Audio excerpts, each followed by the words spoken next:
नमस्कार विद्यार्थी मित्रांनो, ऑफिसर्स ऑनलाईन अकॅडमी या यूट्यूब चॅनलवर आपणा सर्वांचं मनपूर्वक स्वागत आहे.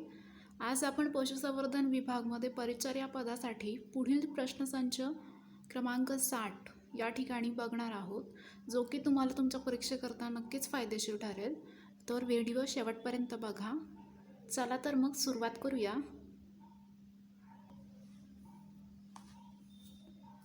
प्रश्न क्रमांक 1, तारामती शिखराची उंची किती मीटर आहे? या प्रश्नाचं उत्तर आहे पर्याय क्रमांक 1, 1421 किलोमीटर. पुढील प्रश्न, जैन धर्माचे पहिले तीर्थकार वृषभदेव, पार्थनाथ, भगवान महावीर यापैकी नाही. याचं उत्तर आहे पर्याय क्रमांक अ, ऋषभदेव. प्रश्न क्रमांक 3, सिंधू संस्कृती ही डॅश डॅश संस्कृती होती.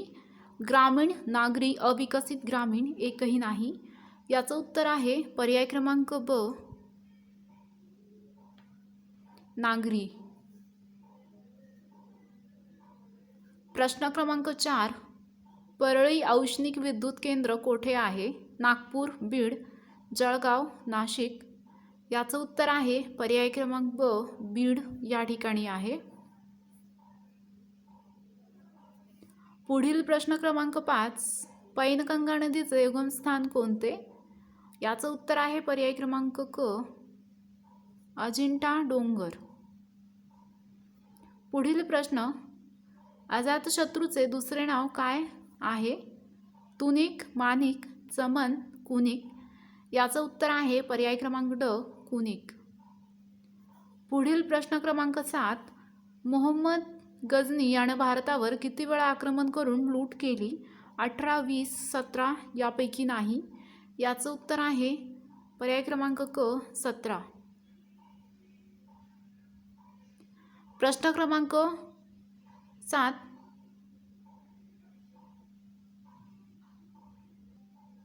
प्रश्न क्रमांक 8, नळगंगा धरण कोणत्या नदीवर आहे? याचं उत्तर आहे पर्याय क्रमांक ड, नळगंगा. पुढील प्रश्न क्रमांक 9, शीख धर्माचे 10वे गुरु कोण आहेत? गुरु अंगद, गुरु अर्जुन, गुरु गोविंद सिंह यापैकी नाही. याचं उत्तर आहे पर्याय क्रमांक क, गुरु गोविंद सिंह. प्रश्न क्रमांक 10, आलमगीर ही उपाधी कोणी धारण केली होती?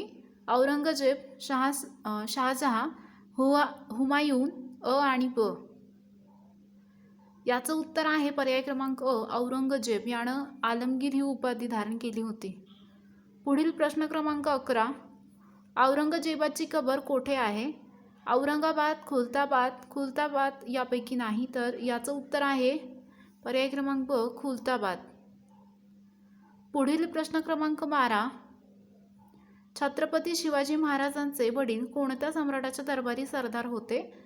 या प्रश्नाचं उत्तर आहे पर्याय क्रमांक अ, आदिलशहा याचे.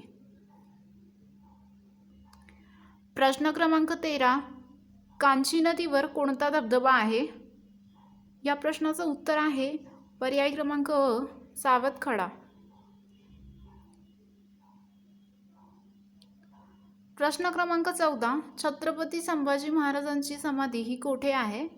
तुळजापूर, वडूबुद्रुक, सिंहगड, रायगड. या प्रश्नाचं उत्तर आहे पर्याय क्रमांक ब, वडूबुद्रुक.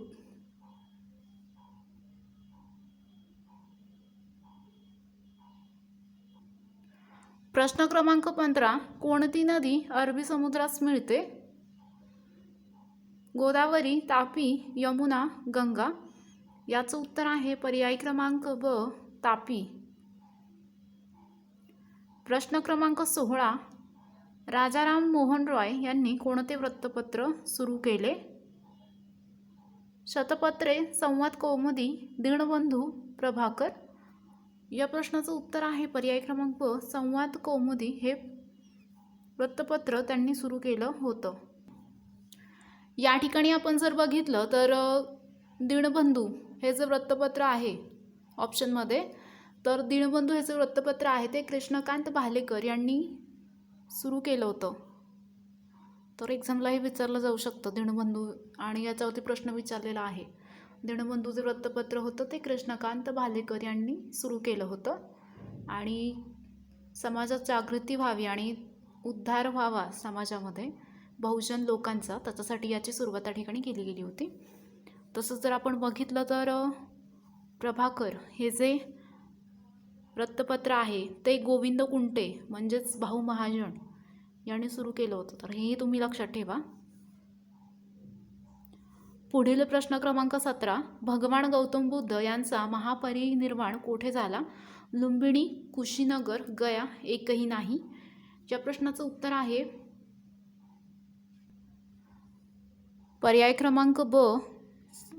पर्याय नंबर ब, कुशीनगर या ठिकाणी महापरिनिर्वाण झालेला होता. पुढील प्रश्न क्रमांक 18. रॉबर्ट क्लाईव्हनं कोणत्या प्रांतात दुहेरी राज्यव्यवस्था सुरू केली? बंगाल, मुंबई, मद्रास, आग्रा. तर या प्रश्नाचं उत्तर आहे पर्याय क्रमांक अ, बंगाल या ठिकाणी त्यांनी ही सुरू केली होती दुहेरी राज्यव्यवस्था. आपण जर थोडक्यात जाणून घेतलं दुहेरी राज्यव्यवस्थेबद्दल तर नेमकं काय होतं ते आपण बघूया. दुहेरी राज्यव्यवस्था ही जी होती ती रॉबर्ट क्लाईव्ह यांनी सुरू केली होती बंगालमध्ये, आणि रॉबर्ट क्लाईव्ह जे होते ते 2 वेळा बंगालचे गव्हर्नर बनले होते 1757 ते 1760 आणि 1765 ते 1767 या कालावधीमध्ये, आणि त्यांनी बंगाल प्रांतात दुहेरी राज्यव्यवस्था तिथे सुरू केली होती. आणि या दुहेरी राज्यव्यवस्थेमध्ये काय होतं तर त्याच्यामध्ये असं होतं की वसुलीचे जे अधिकार होते ते सर्व कंपनीकडे आले होते, आणि त्याची जी जबाबदारी होती ती नवाबाकडे राहिली होती फक्त, आणि त्याचे वसुलीचे जे अधिकार होते सारा वसुलीचे ते सर्व कंपनीकडेच भेटले होते. म्हणजे त्याच्यामध्ये असं होत होतं की कोणत्याही परिश्रमाशिवाय कंपनीला दिवाणी आणि फौजदारी असे दोन्ही अधिकार प्राप्त झाले होते. आणि ही जी दुहेरी राज्यव्यवस्था होती त्याच्यावरती टीका झाली होती तेव्हा, आणि त्याच्यावरती नियंत्रण ठेवण्यासाठीच 1773मध्येच रेग्युलेटिंग ॲक्ट, याच्यावरती पण परीक्षेला प्रश्न विचारलेला आहे, रेग्युलेटिंग ॲक्ट जो आहे तो संमत करण्यात आला होता. तर हे तुम्ही लक्षात ठेवा. पुढील प्रश्न क्रमांक 19. संत तुकाराम महाराज यांची जन्मभूमी कोणती? देहू,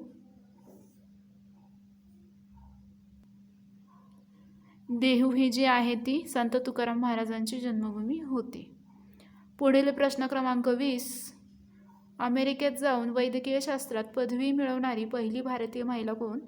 आनंदीबाई जोशी, ताराबाई शिंदे, पंडिता रमाबाई, यापैकी नाही. तर याचं उत्तर आहे पर्याय क्रमांक अ, आनंदीबाई जोशी. या ज्या होत्या त्यांनी अमेरिकेत जाऊन वैद्यकीय शास्त्रामध्ये पहिली भारतीय महिला होत्या ज्यांनी पदवी मिळवली होती. आपण जर थोडक्यात बघितलं पंडिता रमाबाई यांच्याबद्दल तर त्या पहिला महिला डॉक्टर होत्या. तसेच त्यांनी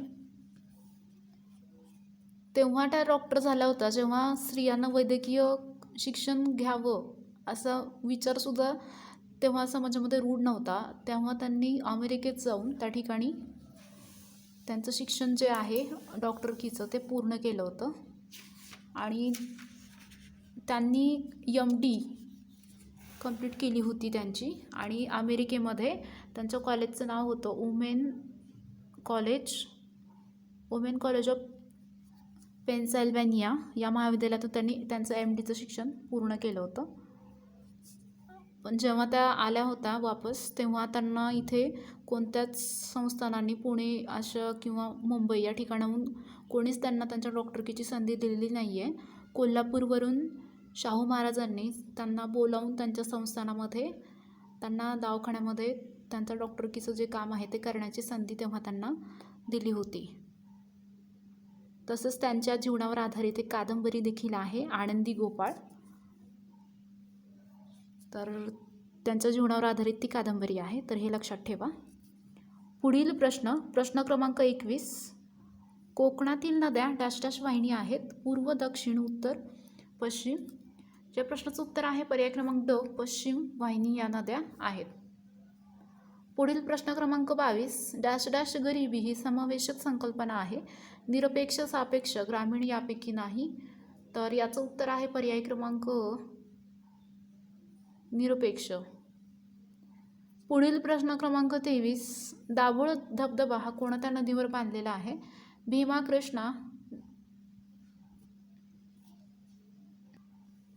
लेंडी यापैकी नाही. तर या प्रश्नाचं उत्तर आहे पर्याय क्रमांक क,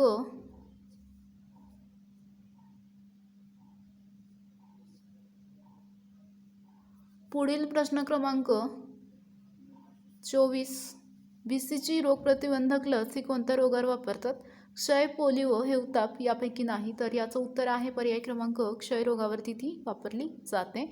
प्रश्न क्रमांक 25, दुधाचे दात हे किती असतात, याचं उत्तर आहे पर्याय क्रमांक 20.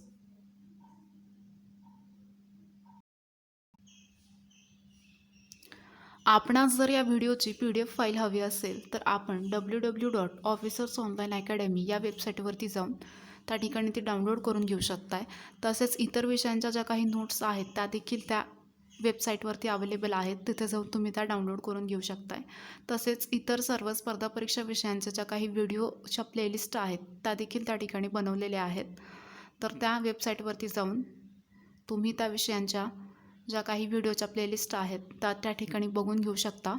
तसेच जे काही मागील सराव प्रश्नसंचाच्या पुढील आणि मागील भागाच्या PDF फाईल्स आहेत त्याच्या ज्या काही लिंक्स आहेत त्या खाली डिस्क्रिप्शन बॉक्समध्ये दिल्या गेलेल्या आहेत, तर त्या तिथून तुम्ही डाउनलोड करून घेऊ शकताय. आपणास हा व्हिडिओ कसा वाटला, जर तो तुम्हाला आवडला असेल तर नक्कीच त्याला लाईक करा, तुमच्या फ्रेंड्समध्ये त्याला शेअर करा आणि ऑफिसर्स ऑनलाईन अकॅडमी या चॅनलला सबस्क्राईब करा. तसेच नोटिफिकेशनसाठी बेल आयकॉनवरती क्लिक करा, जेणेकरून जेव्हा न्यू व्हिडिओज अपलोड केले जातील त्याचे नोटिफिकेशन्स तुम्हाला त्या ठिकाणी भेटतील. तुमच्या जर काही सूचना असतील तर तुम्ही मला कमेंट करू शकताय. व्हिडिओ शेवटपर्यंत बघितल्याबद्दल तुमचे खूप खूप धन्यवाद. Thanks for watching.